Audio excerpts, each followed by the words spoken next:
Kaboom! Everybody's dead. Welcome back to the channel. Let's look at Kyle and how he's a budget Ajax and not very good. Now, I want to say before we get into it, because I know there'll be people screaming and crying, it's not about the one specific top tier build that you can make with a character, because there's probably room for every character to be absolutely broken. I'm talking about more general gameplay, day-to-day casual playing, or even somewhat competitive playing, I guess. But for the most part, a character that's support or defense based really isn't that great in a game where everything is so based on aggression and using your strong abilities. I feel like Kyle just falls short a little bit. Let's talk about his moves though. His passive skill, Experienced Technician. Max amount of magnetic force increases proportionately to max shield. When the shield is fully consumed, gain magnetic care.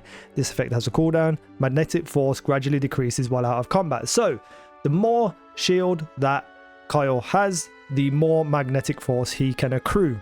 When you use that full bar, you will get a buff of magnetic care while also improving the damage of whatever move you use. The magnetic care buff lasts for 10 seconds. You get a recovery interval of 1 second. Max shields times 8% recovery, and same for max magnetic force. So once you use a move and clear out your whole magnetic bar, you get a little buff for a short period of time while doing some damage. However, the damage that he can put out, to me, is not worth it at all, because a lot of his moves will be out DPS'd by like a bunny with 4 bursts of a chain lightning.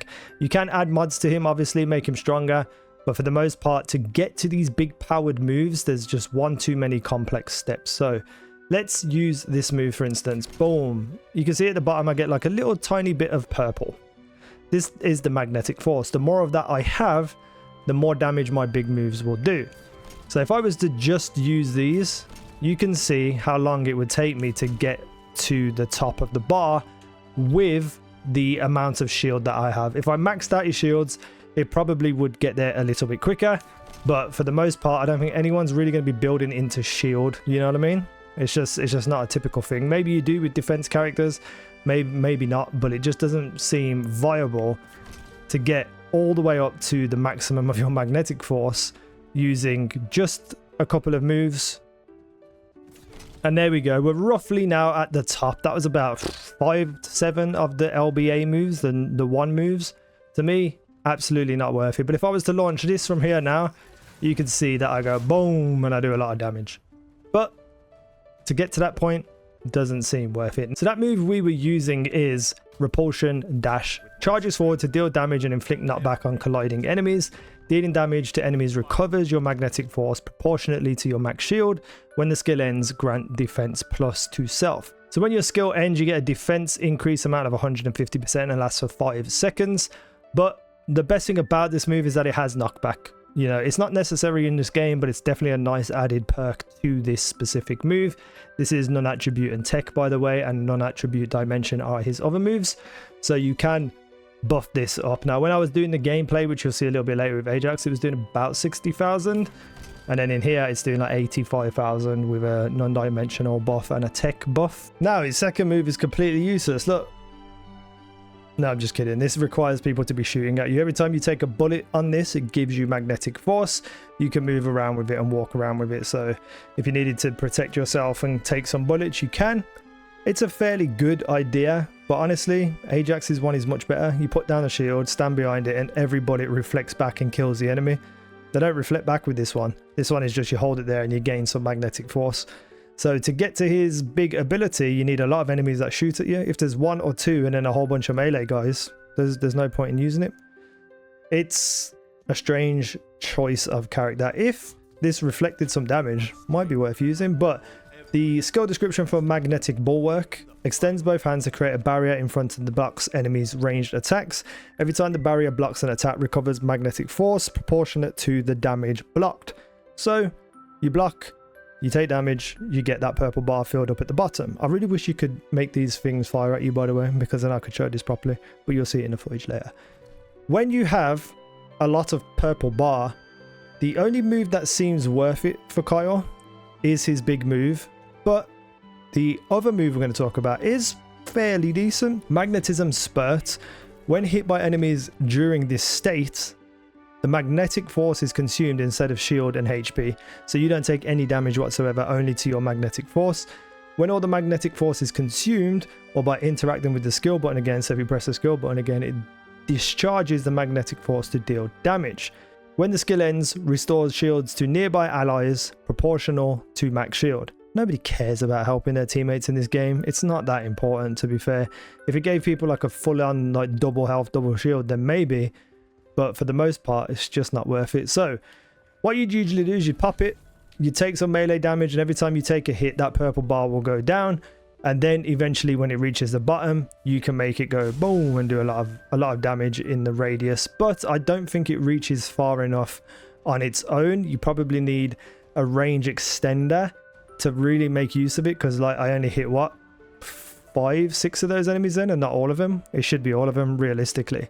You can pop this straight away as well. You don't need to wait to even be hit. You can just pop it, which is very, very similar to Ajax's move, except you don't have to worry about it. You don't have to worry about getting magnetic force. You don't have to worry about any of that stuff. That is big move. When you have full bar, you can activate it and go flying in and hit a whole bunch of enemies for a lot of damage. But like I said, you can equate that damage very easily with any other Descendant with very, very basic abilities. So Kyle, for me, falls short in a lot of different ways.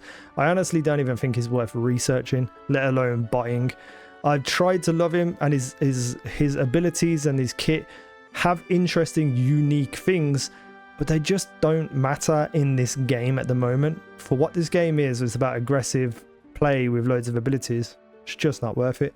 Now let's talk about him in comparison to Ajax. So in the footage in the background, you can see that I went into this mission without putting any buffs on him whatsoever in terms of skill damage, because I wanted to see at a base level just what he was like to play, and then testing out the damage, see the significant increase and think, oh, that's pretty cool. However, I don't think there was a significant increase in his damage, in my opinion.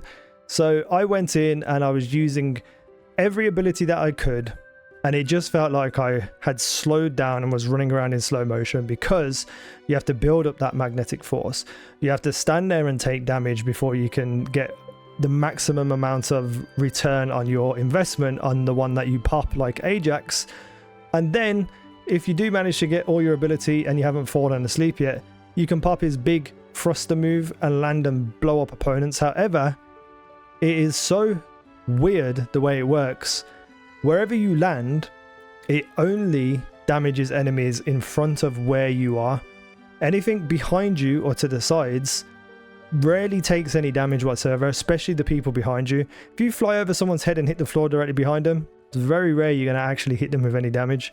And I think that's not meant to be intended, because if a big chunky guy like Kyle's come crashing into the floor, it should do damage all around him. I found that it was not satisfying gameplay whatsoever. It just felt slow and clunky and just wasn't worth investing time into. Now, talking about slow and clunky, when you have someone like Ajax, for instance, who's supposed to be a slow and clunky player, you know, his character's a big defense tanky guy, he just seems so much more fluid and easy to use, and everything just feels better with him. His little shield that he pops, you know, you can stand behind it, reflect damage back to the enemy while still shooting at them as well. And he also builds up a bar of his own, which is like a yellow bar, which is void energy. And you only need to use 3 abilities to max out his entire bar. And then you get enhanced abilities after 3 moves that give you additional effects. His kind of range attack that we were just talking about, very, very easy to pop and use. It's a little bit less range than Kyle's one, but if you put range extenders on it, you're not really going to tell a difference. His big stomp move that he uses has good range and good damage too. And then he has an extra defensive shield, the big Titan bubble orb thing that you put around you to defend yourself. There is no reason to not pick Ajax over Kyle in every single scenario. He works better, he's more fluid, his abilities are better in general. He also is better defensively and better aggressively offensively than Kyle ever can be right now. Yeah, you know, he's got that big move with the thrusters. That's probably his only benefit over Ajax, but you can make up that damage in so many other ways that it is just negligible, because Ajax can pop several different things within the same time it takes you to even get to a high enough magnetic force to make use of the thrusters in general. So it's really is a shame, really is a shame that Kyle sucks as much as he does, in my opinion. Now, again, this doesn't mean that Kyle can't be broken and overpowered, but if you are going to invest time into a character to make them broken and overpowered, and you wanted a character similar to Kyle, Ajax wins every time, every time. I do think a lot of characters need balancing in this game, and some need nerfing, some needs buffing. I am so tired of seeing bunnies just run around destroying absolutely everything before you even get a chance to shoot them, and then seeing other characters that just are so underused and unloved that it's just a shame. And I really do hope they start making some changes. And yes, I do want bunny to get nerfed, because it's just boring to play this game when you queue into a thing with 2 or 3 bunnies and you're like, oh, I might as well just stand still, because all they're going to do is just run around and kill everything. There's no point in me using my abilities. There's no point in me trying to enjoy my time. There's no point in using any other character other than Bunny, because Bunny's the one that everyone uses and is the most broken in the game. So they definitely need to do some fixing and balancing and allow these other descendants to shine. What would I do for Kyle? Well, for one, his magnetic barrier, I would have it reflect some damage at least, just like Ajax's does.